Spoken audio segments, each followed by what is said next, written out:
Meeting together at 9:03, and Councilor Hargis is going to give our invocation. Please stand. Heavenly Father, we thank you for this day. We thank you for your many blessings that you bestow upon us. And we ask you, Lord, to guide our discussions and our decisions today. In Jesus' name we pray. Amen. Amen. Thank you. All right, roll call, Shelley.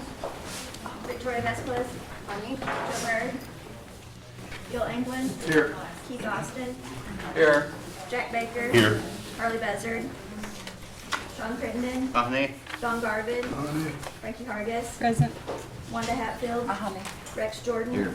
Clay, Curtis Snell, Denise Taylor, here, David Thornton. You do have a form. Thank you. I ask for a motion to approve last month's minutes. Make a motion to be approved. Second. So, all right, all in favor? Aye. All opposed, same sign. Okay, thank you. We will go to our reports, and the first one will be by Molly Jarvis from Cultural Tourism. Morning. Happy to be here with you all this morning. I think this is the first time I've been able to come, but I know I've been well represented by Travis and Cheryl over the last couple months, but it's a pleasure to be here with you all this morning. A couple of the highlights from our report that we submitted. We have completed the exterior lighting of the Capitol building, so I hope that you've had a chance to see that at night. I've actually only seen it in pictures. Since it's dark so late, I haven't been able to see it yet, but it's beautiful. And hope you all will get a chance to see that at some point. We are working on the architectural development and exhibit planning for the interior of the Capitol building, and we're doing that with One Architecture is the firm that's working on that, and they are Tarot certified, and so that work will just continue along, and as we have progress and updates, we'll bring those to you and then also our board cultural committee.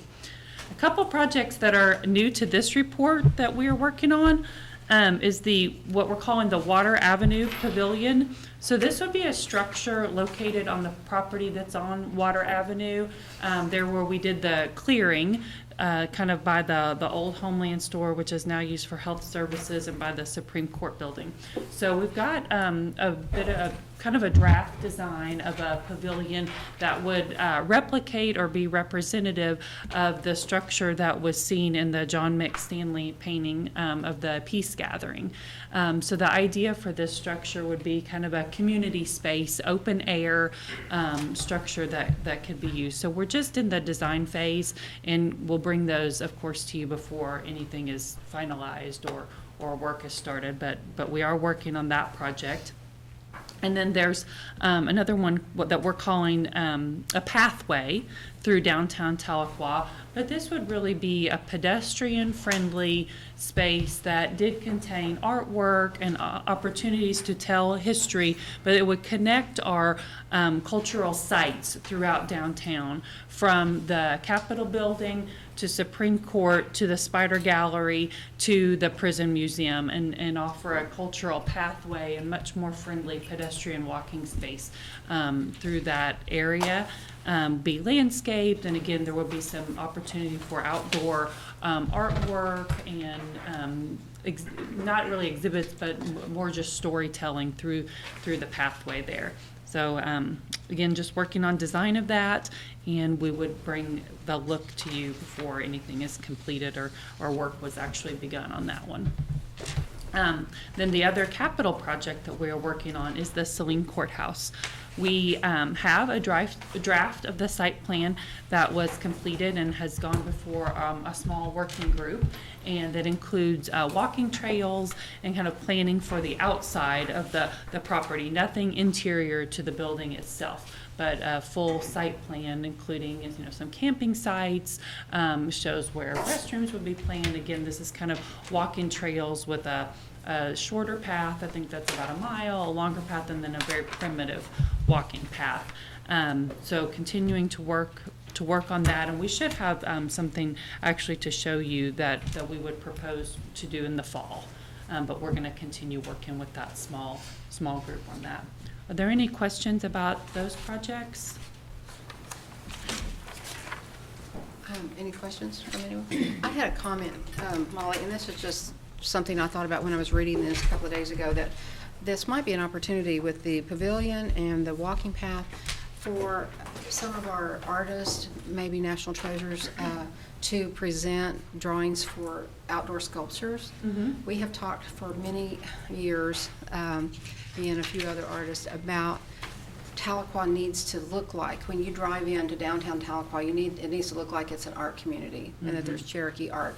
And I think we need to really take a good look at putting some public sculptures up in that area. I think this is a great idea. I look forward to all this being completed. Yeah, this would provide the perfect opportunity for that. Right.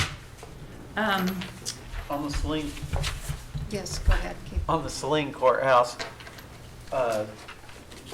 what's the general timeline on that? For actual work to be done? Well, the timeline, I kind of back that up a little bit. We have the site planning going on, and we hope to have that finalized by the fall, and then we would go before our board of directors to ask for funding for the project, and then come, of course, before this committee as well to approve or to review the plans that we have developed. So I would say at least a year before actual work was done, pending, of course, approval of the funding. And that's site. Yes, that's site only, nothing to the interior of the building.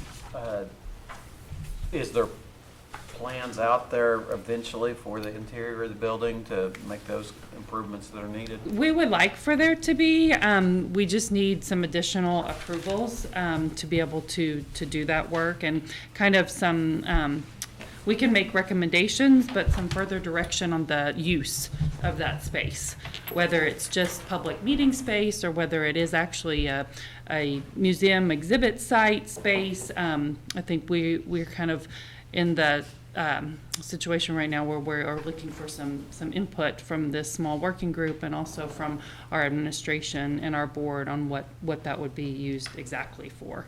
Okay, thank you. Councilor Anglin? Yeah, thank you, Madam Chair.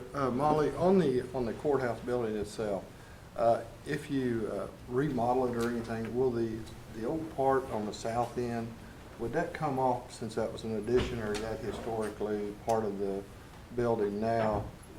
Because it's a kitchen and stuff like that. Yeah, I know what you're talking about. I don't know if I can answer that at this point, but we would take that into consideration when we did any interior work. So I don't know if I have an answer for that Okay. at this point. And my follow-up is the building dried in now? Yes. Does it have a good roof on it? Yes, the building, we think the investment that we've made in the building will prevent any further deterioration of the structure. Yeah, the roof is secure, the windows, if any are broken, we go in and replace those, the chimney structure. So yes, it is dried in and secure from further deterioration. No, perfect. Yeah. That's all I had. Thank you. Thank you. Yes.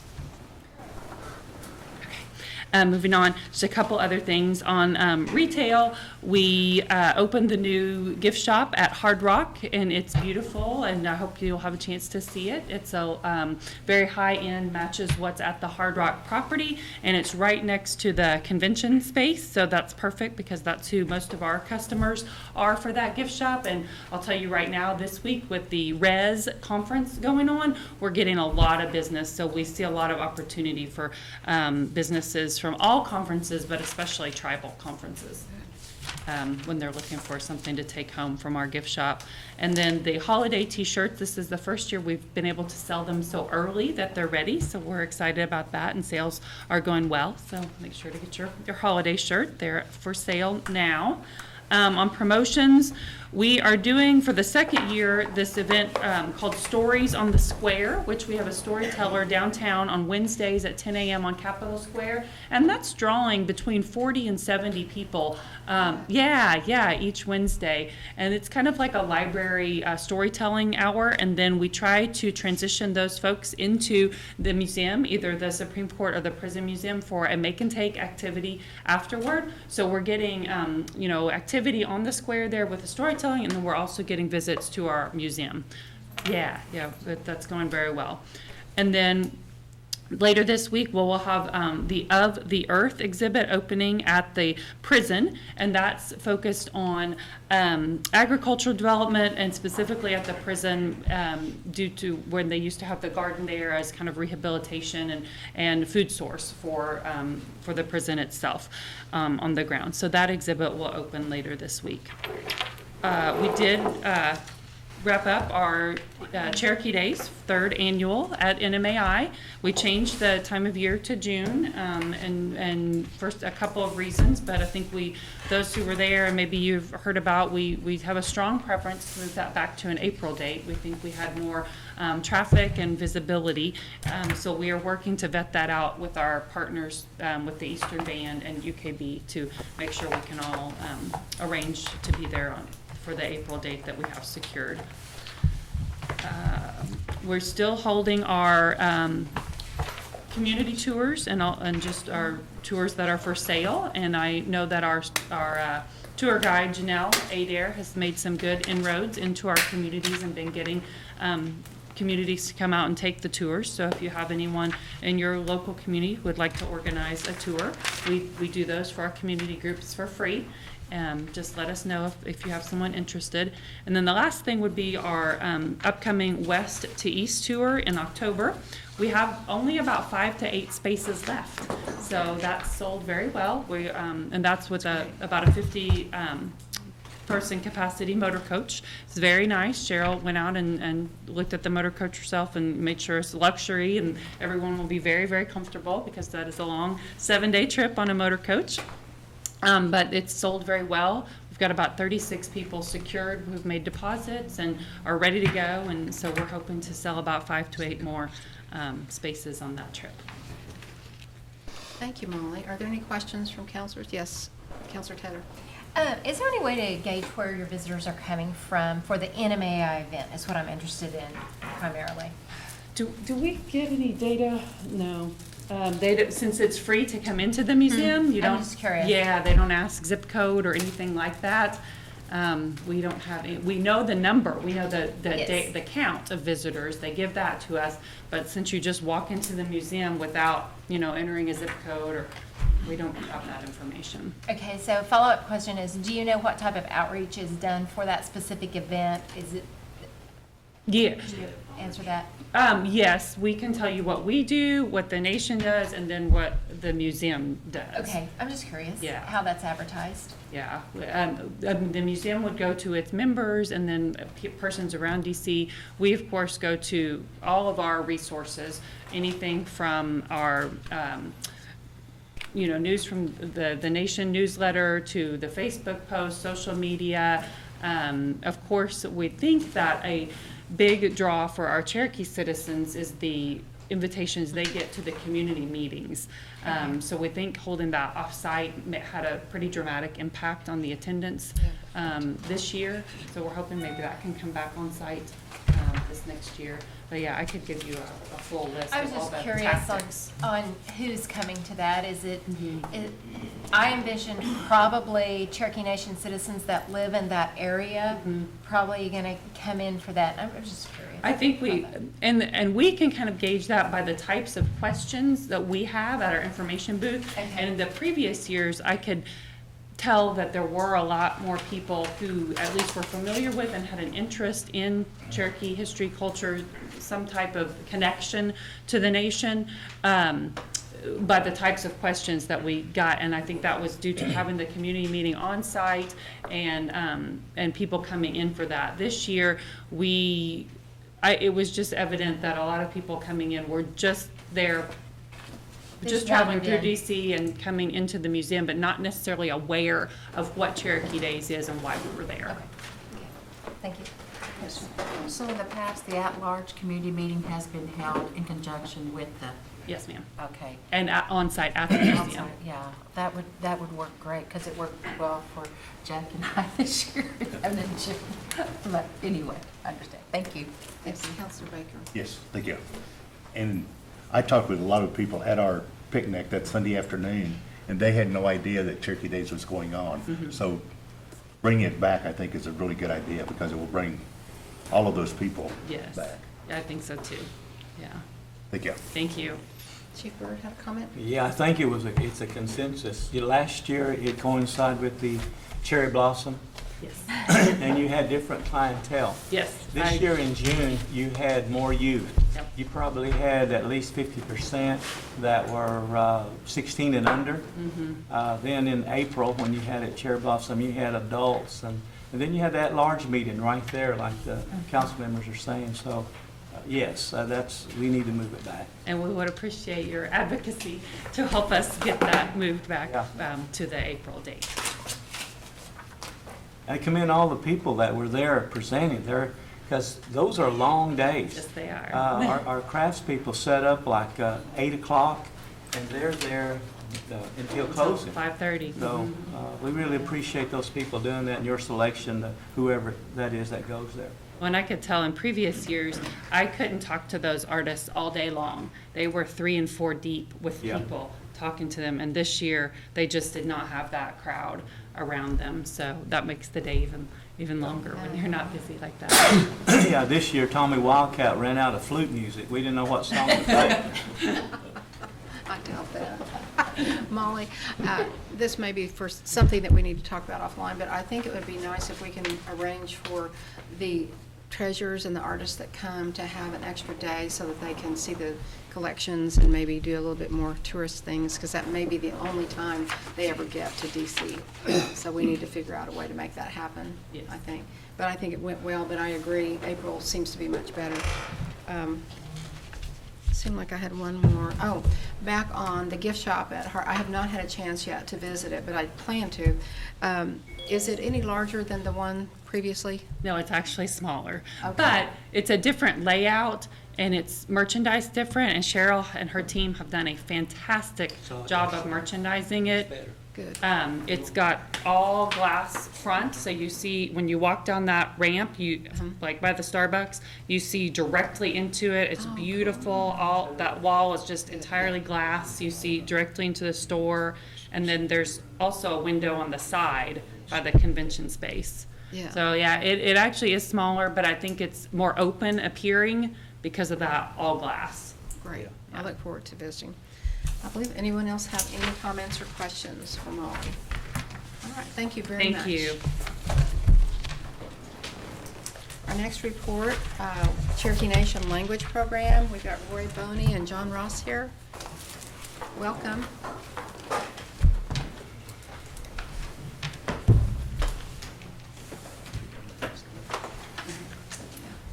Osio Nagaraglu. Oh, I'm glad to see everyone again, and I'll defer to John here to get it started. Sionigaati jilawi. Inda jono selm justana tanat ka long te halu kalu. Ina to ka task. Agoy ge hat tini ani wonis kani chalak tun losa. Tas josko tal yani uni lucha. Nika to digi tu sun uni losa. Nanan tanlen ol tachi no hes. Na chani chalagi. Unin stasle tun losa tachi no hes ku ani chalakani wonis ku ne to la chalgi yoetli. Ina hiksko sawu de kanest. Na go hus de hegok ni gat du na nes tanne une to la. Oswanet oske nu na stas ani lukki.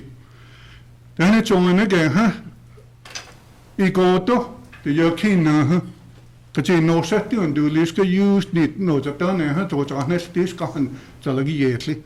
Skin ha kachi no sela. Hinan de yel tuskant aktana kachi no sela nela nunde no jatane ha. Ni go ta ne to ha sko osun yela ne elist use kachi no se hage. Skin ha iga akno heti ko ge hes ko hi ge ha. Good morning, council members. I've got 3 remarks to make. One is the Speakers Bureau Consortium meeting and a meeting I had with the Golden Snake District Heritage Association. First, the Speakers Bureau. We had 32 members participating during our meeting. And we had a good time, and a lot of community people came, and a few Cherokee Nation members. And the second one is the consortium meeting. the 3 tribes had a meeting in Cherokee, North Carolina. Our group traveled there, and they had a good time, and they had a lot of words to translate. I think there was like 51 words and phrases that they translated. But they had a good trip, and they made it back fine, and thank God for that. And lastly, I had a meeting with Jack Baker's group, Golden Snake District Heritage Association. They asked if I could come and present what Cherokee Nation Translation Department does.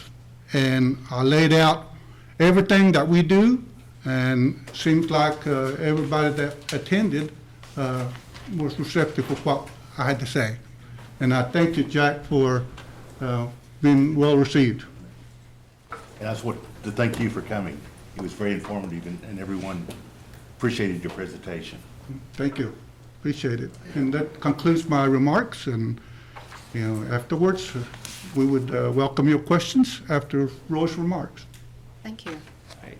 Well, playing off John here, John does quite a lot for us as a translator. He's also a national treasure.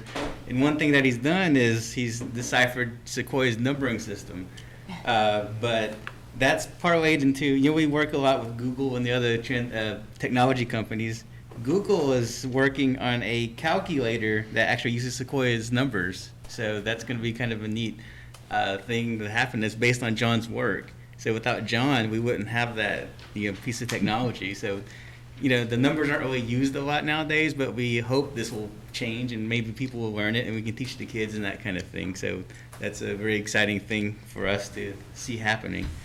In addition to that, we had the tribe council meeting in which the 3 tribes renewed the agreement for language between everyone. So we're glad to see that, and we're thankful for everyone's help on that. That ensures that our consortium group continues, and the partnership between the UKB, Cherokee Nation, and Eastern Band continues, as well as NSU and Western Carolina University. They do quite a lot for us, so we're very grateful to you all and the chiefs and everyone for that to happen. And as John said, we had the consortium meeting. We sent 14 staff members to North Carolina, and it was a good report. Everyone had a really good time. Recently, the Cherokee Phoenix got a new editor, Brandon Scott. Our translators met with him last week to discuss the translations that they do. For about 15 years now, there have been Cherokee language translations in the Phoenix, and we renewed our commitment to that. We're going to be doing more now, more translations, and doing a lot more audio recordings too, so people can actually hear the language as it's translated into the stories. And we're going to work with the staff there to get all the translations that have been done over the last 15 years and compile it into a book in which we can get to the immersion students, so they'll have a big, it's basically a lot of Cherokee history that they can read in the Cherokee syllabary. That's a good idea. Wade Blevins just returned from a trip to the Valley of the Sun Cherokees group in Phoenix. They invited him to come out to do a presentation on language. It went really well. He's going to be starting an online class with a few of them. We're doing a new approach here. We've been developing a new Cherokee language curriculum, and this is going to be a small pilot class to see how it goes. And if it goes well, we're going to incorporate this into the community language program. So we're hoping this is going to go very well. And with that, if you have any questions, we're glad to answer them. I have a comment. John uli hele si it's like it's you want nation cut there's a double time you don't like we way it's we said. It's good that you guys are still communicating with our Eastern Band brothers and sisters, and I think I heard you say 50 new words. 51. 51 new words. That means that our language is still here. So and I know you share with me every time you translate those new words. I know I get a copy of those. I really appreciate that, because what I do is I take those and I go back into rural areas and bounce them off of people like, you got Guy Soldier and Jay, then you'll have Richard Pickup and DJ McCarter, and I'll say, how are we doing on this? And they'll say, oh, Stunnies are done good. You all are doing good. So keep it up. Well done. I want to comment on what Roy said about the calculator. I've been working with Greg Cornelius from Google, I just talked to him a couple of weeks ago, and he said he's about to bring out a sample calculator in our number system. But the number system that Sequoia created had 4 different symbols for like 1,000. So we had to simplify that, and we made 1 symbol for 1,000. So that's going to be, it's like the syllabaries that Sequoia developed. You know, it's going to be similar to that fashion that we had to you know, I guess the symbols are just going to be 1 symbol for 1,000 and 1,000,000. All those is simplified, like the Sequoia syllabary was done. Sounds like we're gonna be co-talking again. With numbers. It boggles my mind that we can even do that, and I wish that I could read the numbers in the syllabary. But I really appreciate what y'all are doing, and I know you're making inroads every month into new things and new words, and would this be the appropriate time to bring up your idea about the speakers consort, you know, the summit we were talking about having to bring people here? The resolution that we passed at Tri-Council? Yeah, I wanted to come by your office and go over, you know, like I said, we spoke with DJ McCarter, and I've talked to some of the rural areas. What I thought we would do is, and you guys can help me with this, I've talked to Rob, and I was going to visit with Candace, is probably need to get a coordinator in each district, in each area, because they know who the speakers are. We can start there. And you guys have probably already done a lot of that research. But I know I can go home and I can Belfont, I can ask one of my sisters or brothers to write down me all the lists of people that you think that can speak. Then have them as a coordinator. That make our part easier. So we're going to do that. I don't know how fast we can do that. I was hoping we could do it this fall. And June's already over. I thought, what happened to June? So, but we will get it done. And if it's not this fall, it'll be next fall, sometime next year. But I'll get with you guys and we'll start getting a little work group together to start planning that out. Thank you. Thank you all for being here. Good report. Go, John. Yes. Go, Roy. Our next report is from Candace Teehee, the Historical Society, Cherokee Heritage Center.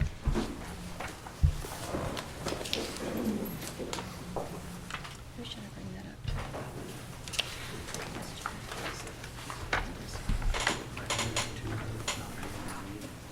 OCO, Yeah. Gali Heliga Jijadoha. We have a lot going on at the Cherokee Heritage Center as usual. The most important upcoming dates on Friday is the third quarter Cherokee National Historical Society Board of Trustees meeting. That will take place at the Cherokee Arts Center in the metalsmithing room, beginning at 1:30 p.m. if anyone would be interested in attending. In addition, we had a CHC representative at NCAI. We also have 3 CHC staff that model Cherokee clothing at the RES conference. August 10th is the deadline for Cherokee Homecoming Art Show submissions from artists. Again, National Treasures don't pay an entry fee, and National Treasures are automatically accepted. They don't have to be part of the jurying process, but they do have to submit the paperwork letting us know that they're going to send something in. And those are due August 10th by 5 p.m. If an artist needs assistance with photographing their artwork, then they can contact Callie Chunistudi at the Cherokee Heritage Center, and she will be happy to photograph it for them. The Cherokee Homecoming Art Show and Sale opening reception is going to be August 26th. That's a Friday evening at 6 p.m. Hopefully you guys will all be able to make it. And if you're not able to, the show will stay up through the end of August into September. So if you're looking for a unique gift for a friend, family member, or something that would be beautiful in your office, then come by the Cherokee Homecoming Art Show and Sale. 30% of each sale goes to the Cherokee Heritage Center. We are very, very happy to have an ongoing intern program within the Cherokee National Archives supervised by archivist Jerry Thompson. Currently this summer we have Ugoma Gilbert from Kent State, and we are also going to have interns from NSU in the fall and in the spring. We were very, very pleased to host the Tri-Council dinner at the Cherokee Heritage Center. We had somewhere between 70 and 100 people. We had 72 go through the line, for sure, we know. And everyone had a great time that evening. We were the site of the gift exchange, and we were very, very pleased to do that. The Native American Art Studies Association, which is an international organization for Native American art studies, is actually going to be hosting their national meeting, or their international meeting, I should say, in October 2017, and that is going to be held in Tulsa. I visited with the steering committee and presented Tahlequah as a site for a day visit, highlighting all of the wonderful things Tahlequah has to offer, including the museums with Cherokee Nation businesses that are located, you know, within a stone's throw, basically, from the Cherokee Heritage Center, as well as the John Hare Museum from the United Kituah Band. In addition, I think it's in 2018, the International ALFAM Conference is also going to be here in Tahlequah. It will be the first time I think the International Conference has been here, and that is the Association of Living History Farms. And I can't remember the entire acronym, but it'll be a great thing for them to be here with us. I also want to thank Councilor David Thornton for his visit to the Cherokee Heritage Center. He brought a group out, and we were very, very pleased to host him on that very, very hot afternoon. But they came out and they braved it with us. So that is, I think, the update for May and June. And of course, I'm available for any questions if anyone has any. Any questions from counselors? Okay, Chief Burt has a comment. Air conditioning. We have finally, we had to work with Mike Swim to come out and get an estimate for us. Mike Swim got that for us, and then late last week, we got to add in that HVAC unit. They have to increase the electrical capacity on that side of the building. So the total is going to be under $25,000, but the air unit and Are we just talking about the atrium there? We're gonna have to just put the atrium. It would be a HVAC unit just for the atrium. Okay. So that way it would cool the atrium at a greater rate than the rest of the museum needs, and it would also heat it at a greater rate in the wintertime. So it's gonna be under 25, but we finally did get that electrical estimate, which completed the cost estimate. I think it's needed if the council would agree, because you got Cherokee holidays coming up, and those are you who were there during the tri-council, 70 people in there. There will be as many during Cherokee holidays. It needs to be done. Absolutely. You know, I talked to some of the people, elderly people there, and they said, it's not a good thing not to have air conditioning in there when it's so hot. That's very simple. It's not sophisticated. It's not a big deal. We just don't have air conditioning there, and it's hot. I said, I hear you. So I don't know if any of us could handle that. If we had that temperature in our household, we would be right there. Yeah. And the part of the issue that we have at the Heritage Center is, you know, the building was constructed in 1973, opened in 1974, and it was never quite intended for what we use it for, which is an all-purpose facility, exhibits, archives, collections, education space. You know, we use it for everything, gift shop as well. But we actually don't have zoned HVAC. So the same unit that cools the basement also cools the top, and the top has much different needs than the basement does. Sure. So adding in the HVAC unit specifically for the atrium will alleviate a lot of those issues. Okay. On the surface, I think I support it if you could put a little proposal together. Absolutely. Now that we have that final cost estimate on the on expanding the electrical, then we can absolutely do that. Yeah. And we thank you for hosting us at Tri-Council on the last minute notice. That really, we had a lot of compliments on that. Food was good. Yeah. We had Ken Foster, who is a member of the Cherokee Heritage Center staff, took care of the hog meat, and then Heritage Center staff, Brandon Bush, Ryan Gertie, did the potatoes and the beans. And then Shirley Ross, who is a community member, a Cherokee woman here in Tahlequah, who loves to cook, basically cooked for us at cost. She did the fry bread, she did, the grape dumplings, and then another staff member, Gail Miller, supplied the knuckle balls. But Carrie Grayson is the one who did the knuckle. And, I think I underestimated our knuckle needs because we put them in little styrofoam cups to try to, make sure they went around, everybody got a taste. But we ran out of knuckle. Oh, wow. Yeah. Was Rob Darty there? I think he was first in line, and that's probably why we ran out of Well, connection. I started to say if he's there, then I see why you ran out of connection. Okay. See, I ordered the fish, and I think I got one piece. I said, see, I knew people would go through that fish like raccoons. Yeah. It worked out well. It sure did. Thank you, Candace. All right, thank you. Our final report, but not by any means not as important as the others, is from Community and Cultural Outreach, Mr. Rob Doherty. We're doing good on time, aren't we? Good morning. Se on ni got? Och sist ni så done där. Y'all doing okay? Inte start over. I'm just gonna stand up and I'm gonna ask the real workers to. They're the ones that hammer all the programs and everything. You've got your report. Normally during the summer months, it's kind of slow. We can't figure it out why nobody wants to play stickball or marbles in 98-degree weather. We can't figure that out. But it's kind of slow, but we've had some things since the last time we met. We had our annual conference, which many of you attended. We had a total for the 2-day event come through the doors 631.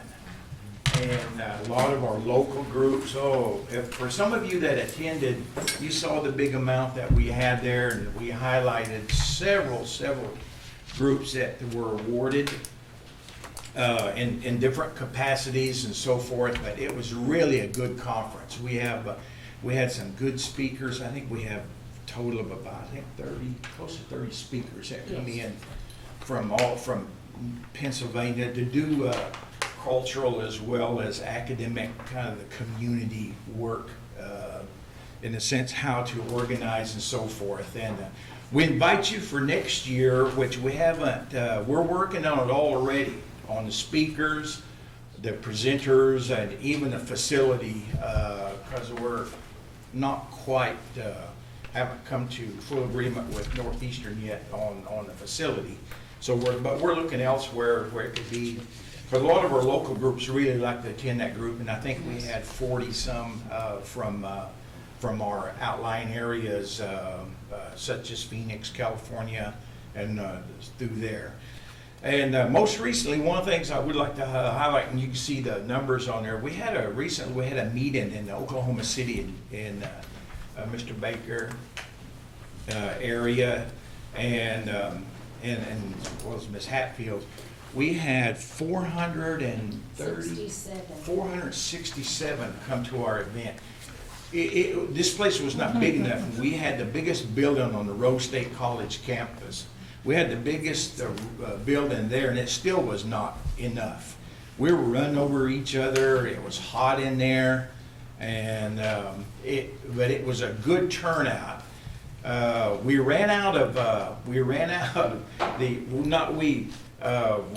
of papers for people to fill out for their photo ID cards, so arrangements are being made for registration to go back and do a visit in Oklahoma City area. There were some, there weren't very many, but there were some, and for some, they ran out of the papers and so forth, and I'm not sure what the numbers were, how many we did there, but there was a lot of them. And that met with good success. We almost ran out of food, but we didn't. A lot of people brought food, and it was good. So if you have any questions on the cultural aspects of it or our language program, I would like for Mr. Mackey, Mr. Payton to expand a little bit. They have a new, kind of a new development with the Eastern Band, Cherokees coming up pretty quickly. And that was when we had Tri-Council here, some of that was worked out at that point and so forth. So if you have any questions pertinent to the different areas or to me, certainly we can take them at this time. I'm gonna have to run off real quick if this gets really lengthy. I've got a interview with the Tulsa World coming up very quick on, in fact, let me make mention of that. Friday, July 29th is Cherokee Nation Night at River Stadium. It's fireworks night that night. We've been working together, Miss Molly and I have been working together with the gentleman, with the management at Griller Stadium. We worked out a deal, and part of that is there'll be something coming up, and many of you have called, 4 or 5 of you guys have called about, and it's about baseball. Natives in baseball, but there's been 6 Cherokees in professional baseball from 1897 to 1947. And a lot of them are old people from right around this area and so forth. And I'm not talking about minor league baseball. I'm talking about Major League Baseball, the big house they call it. And that's what I'm going to highlight is the natives, and certainly I'm going to pinpoint our Cherokees that have been. And out of that, there's been some interest generated with the Tulsa Grillers, and now with the Oklahoma City Dodgers, so that may be coming up too, Ms. Mom. We're working together, and it's got to where we're going to have Cherokee Nation Night on Friday, July 29th, fireworks afterwards. I know the council will be allocated some tickets and so forth, and we're even going to ask the chief to sing that 7th inning and take me out to the ball. I hope he can sing. You should rethink that. We better have deputy do that. What's that? We better have deputy do that. The deputy's good to do that. Dick and the chief, not yet.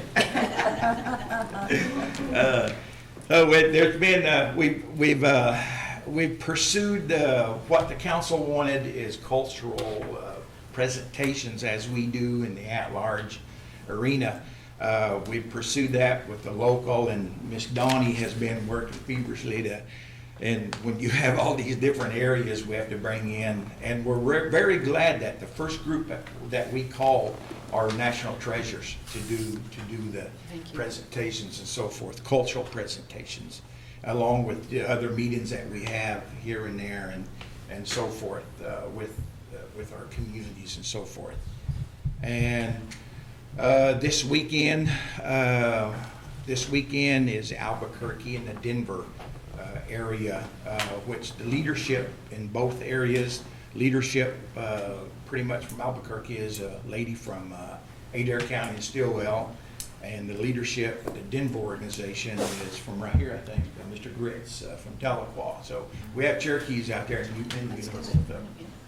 you all have met them. So any questions I can entertain or attempt to answer? I have a couple of things. Sure. Go ahead, Ms. Hatfield. I don't know if I just read this or made this up, but I saw maybe someplace where you were going to be doing cultural meetings in the at-large, possibly in Oklahoma. Did I just? You didn't say that? Or other communities? I'm not aware. I thought it said Rob Dart. Okay, I guess I misunderstood. It was like you were going to make presentations in Oklahoma, like our communities here, our organized community. Did I just? Yes, we are with the 14. That's what I meant. Yes. Okay. The 14 county area. Okay. So when we go to that large, when we go there, that's our cultural. Just Oklahoma. Yeah. Okay. All right. Then I got it halfway right. But we're still open to if any other group calls and so forth. Okay. Thank you. A quick note in that regard before we leave that subject. You did get something arranged, didn't you, Donnie, with the South Coffeyville Navy group for a cultural? Yes, that's the one I have down definitely. It's September 8th. Oh, good. Mr. Bill Davis. up there. Yes. He was great to work with, and Yes. very open. He actually contacted me several months ago about, he said he would like my help organizing a cultural day in South Coffeyville. I assumed that he had already had big plans for it and just wanted me to contribute maybe a couple of things, but in working with him on this, He wants you to do it. he said he really wants my help in actually organizing that. So I said, you know, this might be a great model where we're going out and doing a cultural presentation in each district, bringing in community organizations per district to maybe move into a cultural day for each of the districts when we have maybe more time in the next year. So it's leading to really good things. So we do have September 8th for South Coffeyville. Definitely. What day of the week is that? And I'll try to make that. Pardon me? Do you know what day of the week that is? I believe that was a Thursday. Yes. And I believe that a big reason for that interest there is that previously there was an organization that helped, I think from the community college, and that sort of fell apart. Sure. And so I believe this is to replace that, and I used to go Okay. and teach pottery and different things with the kids. So I think it's a great thing to have a cultural day in each of the areas, and I will help however I can. Thank you. Thank you. Thank you. And then, yes, Sean Crittenden had a question. Oh, I'm sorry, I think it got answered, but I remember what Wanda was talking about. We talked about some of the areas in Oklahoma having that, plus possibly one day some of the speakers type bureau things in each of our communities. But I think that's what we might have been referring to here locally, and I look forward to that myself. And I think we do currently have some speaker things going on in different communities from time to time, because I know there's been classes in Bonita, and so those, we sort of, maybe under this committee, we can pull those things together and make it more streamlined, and so that each counselor knows when and where, and all that. And we welcome, of course, anyone's help with that. Are there any other comments or questions? The South Coffeyville group is, of course, it's just across the border. That works really well for the at-large too, because there's always a large, isn't there a group that comes, Victoria, from across the border, Coffeyville? And so would we be able to work together and maybe invite those people as well? Sure. For the Yeah, that's what, it's taken a little time to organize in the local communities, because normally when we organize, we know we're going to work with one specific organization in an area. This is a little bit different, so we're having to find facilities that can accommodate more people, because we're pulling in all the organizations in a particular district. So, and that's going to be neat too, to just bring more people together. Yes, thank you, Donnie. Any other comments or questions from counselors? Good job, Rob. Thank you for your good report. Before I ask our language people to come up, I'm going to toot somebody's horn. Roy, I don't know if you folks have seen the latest edition of the Oklahoma Today. It's called Cowboys and Indians issue. But there are a lot of, Roy's featured in that magazine about illustration. There's a story in there it's about 4 or 5 pages long. It's all in Cherokee. So it just came out last week, I think, wasn't it, Roy, the actual magazine? But Roy's in it, one of our own, and he does a big deal on the Cherokee language in there, and his cartoon illustrations and so forth. But it's in the stores now. So you ought to think it's called Oklahoma Today. And he's also on the cover, and I subscribed. Yes, So when that it's came in the mail, also I on the was so cover as excited. well. Good work. We better move it.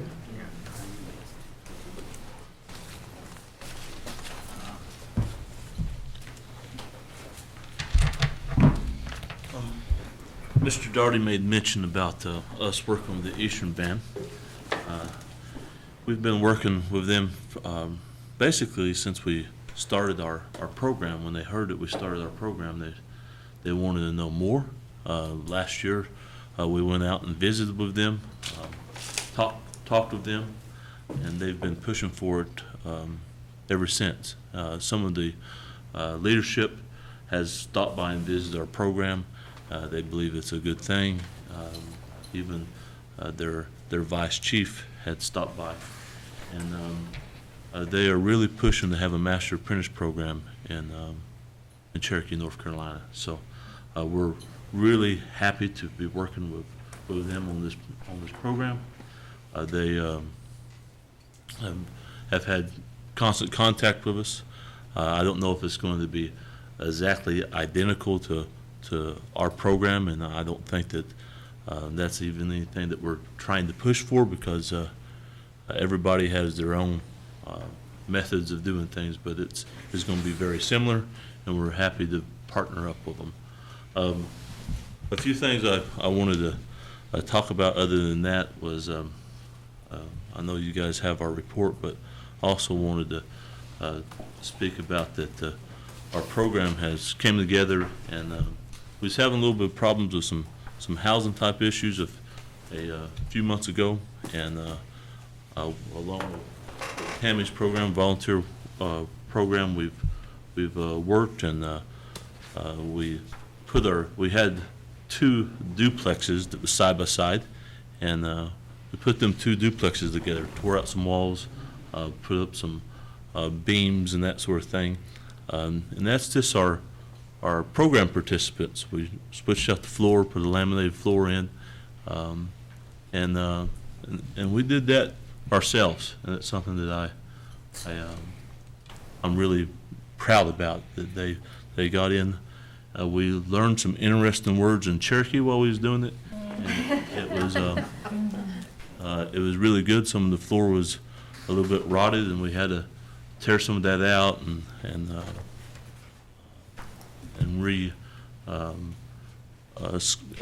I would say put blocks and stuff underneath there to make sure that it was secure.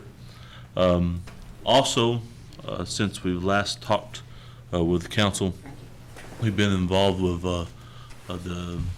the grant department, and we completed 2 different grants applications. Tanya Johnson and a young lady by the name of Erin Reynolds worked day and night with us. Sometimes we was up working on things 2 or 3 o'clock in the morning. So I really want to extend a gratitude for them 2 individuals that really, really believe in what we're trying to do. One of the grants would, if we would get it, would secure that there would be an additional 20 students in our program for within the next 3 years. And another grant, if we do secure that grant, we will be writing curriculum and really some big opportunities. If we change the ideology, where a lot of curriculum that the mainstream world is generally content-based when it comes to language learning. We really push for fluency-based, that some of the content is dependent on the fluency that the individual that you're teaching. So we've changed it up a little bit, because some of the things that they've tried to do with indigenous languages for years and years and years, they didn't really consult with indigenous people while they was doing it. So, but I wanted to put a positive word in for the grants department. They was excellent to work with. It wasn't uncommon for us to receive Ryan or I to receive a text message or an email 12 o'clock, 1 o'clock. There was a few nights that when even Memorial Day, when everybody was off, we was working, and we stayed here at the Cherokee Nation to about 3 o'clock that morning. So it's a lot of work to put in them grants, but our team came together, rallied, and it was good. So I did want to spend some time for Mr. Ryan Mackey. To explain some of the things that we're doing in-house with our program. Come, see on the God. DJ Law Wiggy, Jayalili Chasing. I'll speak very briefly. I know we're running out of time, but I wanted to point out that our language program, our Master Apprentice Language Program, is specific to creating not just speakers, but teachers. So that's part of the reason for its extensive process. And we want to extend some of this teaching methodology to our brothers and sisters in North Carolina and their focus will actually be on the teachers within their immersion program. And so that's just a little bit of background on there. And we learned some of our teaching methods from the Sac and Fox, the Sauk language program, as well as the Seminole and the Chickasaw. We've worked with several linguists, and we have extensive experience with our own language programs here. And Raboni's department, John Ross, all the various folks that have their hands in language, we have to extend our appreciation to them because they've been great partners in this process. And if these grants come through, we'll be working closely with them, and we'll try to have a unified vision of what it means to be successful, not just creating speakers, but creating people to pass on our language, teachers. Pardon. Thank you. I look forward to hearing from you all in future meetings too. Yes, quickly, we've got 2 more things to tend to, and we're out of time just about. Anybody got a quick question? Just comment. Appreciate you guys' passion. Every time you present, something you said at the with the Tri-Council the other day, with some good words, and I think about it a lot. I remember the story you told said, once you know, then you become responsible. Once you're made aware, you're Right. now responsible. I like that a whole lot, but Yeah. appreciate you guys. Thank you. Thank you, Sean. All right, thank you all for your very good report. No. All right, we have no old business pending, no new business. And does anyone have an announcement? Any announcements? Okay, the next meeting is tentatively scheduled for Thursday, September 29th at 11. And do I have a motion for adjournment? So moved. Second. Okay, all in favor? Aye. Meeting